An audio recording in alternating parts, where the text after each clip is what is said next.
हाय प्यारे बच्चों, ठीक आ रहा है? हाँ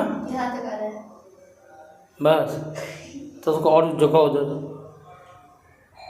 ऊपर उठाओ उठाओ, ठीक है। हाय प्यारे बच्चों, नमस्कार। तो मैं आज आप लोगों के लिए, है ना, मैथ का कुछ टिपिकल क्वेश्चन लेकर आया हूँ, कुछ जिसे हमेशा कंफ्यूज रहता है बच्चा, है ना। आज उसको क्लियर करने वाला हूँ। जैसे कि आज हम लोग पढ़ेंगे महत्तम समावर्तक और लघुत्तम समावर्तक के बारे में, है ना, जिसको हम लोग HCF और LCM बोलते हैं, है कि नहीं। महत्तम समावर्तक और लघुत्तम समावर्तक। तो प्यारे बच्चों, ध्यान से बिल्कुल वीडियो में लगे रहेंगे, बिल्कुल ध्यान से देखेंगे, समझेंगे, और जहाँ कोई प्रॉब्लम होगा तो कमेंट करके देखेंगे। वीडियो अच्छा लगेगा तो वीडियो को लाइक भी करेंगे और दोस्तों में शेयर भी करेंगे, सब्सक्राइब भी करेंगे चैनल को, ठीक है बच्चों। तो चलो आगे बढ़ें, तो बढ़ते हैं। देखो क्या है बच्चों, ये देखो महत्तम समावर्तक, हाईएस्ट कॉमन फैक्टर, है ना, इसको बोलते हैं इंग्लिश में हाईएस्ट कॉमन फैक्टर। तो बारी बारी से बात करेंगे, कॉमन किसको बोलते हैं, फैक्टर किसको बोलते हैं, कॉमन फैक्टर क्या होता है कि ना। पहले कुछ टर्म है, इनको समझ लेते हैं और इसके बाद फिर हम लोग आगे बढ़ेंगे, ठीक है ना। चूंकि नहीं समझोगे ना तो फिर दिक्कत है, फिर प्रॉब्लम तुमको होगा, बार बार प्रॉब्लम होगा आप लोगों को, ठीक है ना। तो पहले देखते हैं कि अपवर्तक आया, तो हम लोग पहले अपवर्तक क्या चीज़ होता है, अपवर्तक को हम लोग समझ लेते हैं। अपवर्तक को इंग्लिश में क्या बोलते हैं, फैक्टर बोलते हैं या डिवाइजर बोलेंगे। यानी जिस अंक से, हाँ, जो नंबर, कोई नंबर अगर कट जाए तो वो अंक क्या कहलाएगा, वो डिजिट क्या कहलाएगा, वो डिजिट कहलाएगा फैक्टर कहलाएगा। मान के जो 10 में 5 से भाग दिए, कट गया, तो 5 क्या कहलाएगा, 5 10 का फैक्टर कहलाएगा। सीधी भाषा में समझो, ठीक है ना। जैसे 6 है, 6 में 2 से भाग दिए, कट गया, तो 2 क्या हो गया, फैक्टर हो गया। तो जो शब्द से कोई संख्या कट रहा है तो वो शब्द जो है, वो अंक जो है फैक्टर हो गया उस संख्या का। तो वही लिखा हुआ, यदि कोई संख्या किसी दूसरी संख्या को पूरी विभाजित कर दे, कोई संख्या दूसरी संख्या को पूरी विभाजित कर दे, विभाजित करने वाली संख्या को विभाजित होने वाली संख्या का अपवर्तक करते हैं, ठीक है। परिभाषा देख लेना तुम लोग, ठीक है ना। लेकिन आगे बात करते हैं, सीधा समझो, यहाँ पे एग्जाम्पल से समझ में आएगा कि मान के चलो 18 का अपवर्तक निकालना है, फैक्टर निकालना है, ठीक है ना। तो कैसे निकालेंगे, तो हम लोग वही देखेंगे। एक तो ये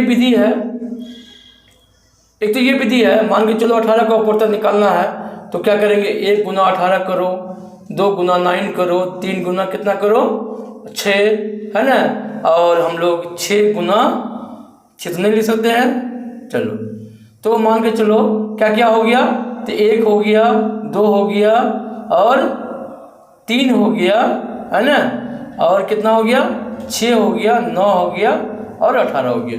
इतना फैक्टर हो गया, है कि नहीं। देखो 1 2 3 6 9 18, 1 2 3 6 9 18, है कि नहीं है। तो इस तरह से फैक्टर हम निकालेंगे। 1 से भी भाग दो, कट जाएगा 18, 2 से भी भाग देंगे 18 में कट जाएगा, है ना, 3 से भी 18 में भाग देंगे कट जाएगा, और 6 से भी कट जाएगा, 9 से भी कट जाएगा और 18 से भी कट जाएगा, ठीक है ना। क्योंकि अपवर्तक जो होता है ना, या फैक्टर जो होता है ना, वो अंतिम संख्या स्वयं होता है, ये हमेशा याद रखना। जब हम लोग लघुत्तम समावर्तक पढ़ेंगे उसमें मल्टीपल पढ़ेंगे, मल्टीपल जो संख्या तो वहीं शुरू होता है, ठीक है ना, मल्टीपल। लेकिन अपवर्तक में क्या होता है, अपवर्तक स्वयं का सबसे अंतिम अपवर्तक खुद संख्या ही होता है। क्योंकि क्यों कि 18 से 18 में भाग देंगे तो कट जाएगा, आगे नहीं है। तो देखो, तब है समावर्तक। समावर्तक मतलब कॉमन होता है, क्या बोलते हैं, कॉमन फैक्टर बोलते हैं या कॉमन डिवाइजर बोलते हैं इसको इंग्लिश में, समापवर्तक को, ठीक है ना। समापवर्तक को क्या बोलते हैं, कॉमन फैक्टर या कॉमन डिवाइजर बोलते हैं।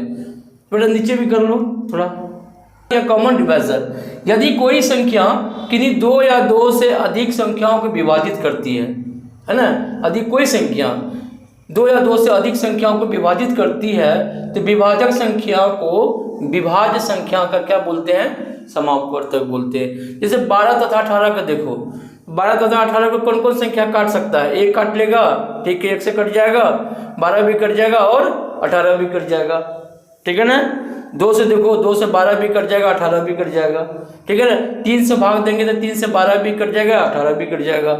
6 से देखो 6 से 12 भी कट जाएगा तथा 18 भी कट जाएगा, ठीक है ना। तो 1 2 3 6 है ना से पूरा विभाजित हो जाता है, तो हम कहेंगे ये 1 2 3 6 जो है ये क्या है, समापवर्तक, कॉमन फैक्टर है, कॉमन डिवाइजर है 12 तथा 18 का। अब बात करते हैं महत्तम समापवर्तक की, बात करते हैं महत्तम समापवर्तक की। इसको हाईएस्ट कॉमन फैक्टर, जो कॉमन फैक्टर अभी निकाले ना इसमें हाईएस्ट क्या है 6, ये क्या हो गया हाईएस्ट कॉमन फैक्टर हो गया, महत्तम समापवर्तक हो गया। वह बड़ी से बड़ी संख्या से जो द्विविध या 2 या 2 से अधिक संख्याओं को पूरा विभाजित करते हैं, है ना, द्विविध संख्याओं का मौसक कहते। बस इतना परिभाषा है, लेकिन सिंपल समझो, ये हम लोग कॉमन फैक्टर निकाल लिए 1 2 3 6 निकाले, है ना, 12 और 18 का। इसमें सबसे बड़ी संख्या कौन है 6 है, तो 6 क्या हो गया 6 हो गया मौसक हो गया किसका 12 तथा 18 का, राइट। ये समझना है, कुछ नहीं है, बहुत इजी है। अब हम लोग सवाल पे आते हैं, है ना, कैसे मौसक निकालते हैं द्विविध संख्या का। तो दोस्तों, तो बच्चों, तो अब महत्तम समापवर्तक कुछ फैक्टर है, समापवर्तक सबके बारे में बता दिए, महत्तम समापवर्तक के बारे में बता दिए कैसे निकालेंगे। अब महत्तम समापवर्तक ज्ञात करने की विधि 2-4 विधि है, जैसे कि गुणनखंड विधि है, भाग विधि द्वारा है ना, तो उसके द्वारा भी हम लोग निकालते हैं। तो पहला विधि जो है गुणनखंड विधि से हमको फैक्टर ज्ञात करना है ना, महत्तम समापवर्तक निकालना है ना। तो मान के चलो, देखो यहाँ पे 24 है, 32 है और यहाँ पे क्या है 40 है, राइट। तो 24 32 और 40 का मौसक निकालें, तो हमको निकालना है गुणनखंड विधि से। कैसे निकालना है, गुणनखंड विधि से हम लोगों को निकालना है। तो मान के चलो इसका देखो फैक्टर, देखो 24 का निकालोगे क्या निकालो, 1 गुना 24 करेंगे, 2 गुना क्या करेंगे 12 करेंगे, 3 गुना क्या करेंगे, है ना 24, 3 गुना 8 और 4 गुना 6 और 6 गुना 6 तो आ ही गया। अब देखो क्या आएगा इसका गुणनखंड, क्या आ गया 24 का गुणनखंड कितना आया, 24 का गुणनखंड आया 1 आया, 2 आया, 3 आया, 4 आया, हाँ, और क्या आया 6 आया, 8 आया, 12 आया और 24 आया, ठीक है। ये फैक्टर हो गया, है ना। तो उसी तरह 32 का देखो, 32 का क्या आएगा, 1 आएगा, 2 आएगा और कितना आएगा 3 नहीं आएगा, 3 से भागने लगेगा 4 आएगा, 4 8 है 32, 5 से नहीं 6 से भी नहीं आएगा, कितना से आएगा 7 से भी नहीं आएगा, 8 से आएगा, 8 से आएगा, है ना। और क्या आएगा 9 से, 9 चौक 8 चौक 32, 9 से नहीं, 10 से नहीं, 11 12 13 से भी नहीं आएगा, ठीक है ना। तो 16 दूना 32 आएगा, कितना से आएगा 16 दूना 32 से आएगा, इस तरह से, ठीक है ना। अब इसका देखो कितना का 40 का देखो 1 आएगा, ऐसे निकाल सकते हो। अगर कन्फ्यूजन ज़्यादा हो तो 1 गुना 40 करोगे, 2 से भाग लगेगा तो 2 गुना 20 लिखोगे, 3 से नहीं होगा 4 से, 4 नहीं 40, है ना, 5 से 5 8 है 40, 7 8 नहीं आएगा तब। अब आ गया 1 2 4 5, है ना, 8 10 20 और 40। तो ये 1 आ गया, 2 आ गया, 4 आ गया, 5 आ गया, 8 आ गया, 10 आ गया, 20 आ गया और 40 आ गया, ठीक है।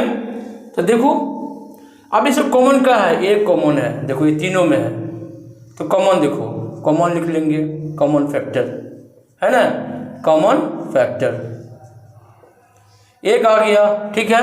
2 तीनों में है, हाँ 2 तीनों में है, 2 है, ठीक है। 3 तीनों में है ना, इसमें 1 इसमें है लेकिन इसमें दोनों में नहीं है। 4 है, 4 इसमें भी है, 4 इसमें भी, 4 इसमें भी है, तो 4 हो गया। 5 देखो, 5 तो इसमें है लेकिन इसमें नहीं है, इसमें नहीं है। 8 देखो, 8 क्या है तीनों में है, तो चलो 8 तीनों में है, ठीक। बाकी तो होगा ही नहीं, और कोई 12 नहीं है तो नहीं है।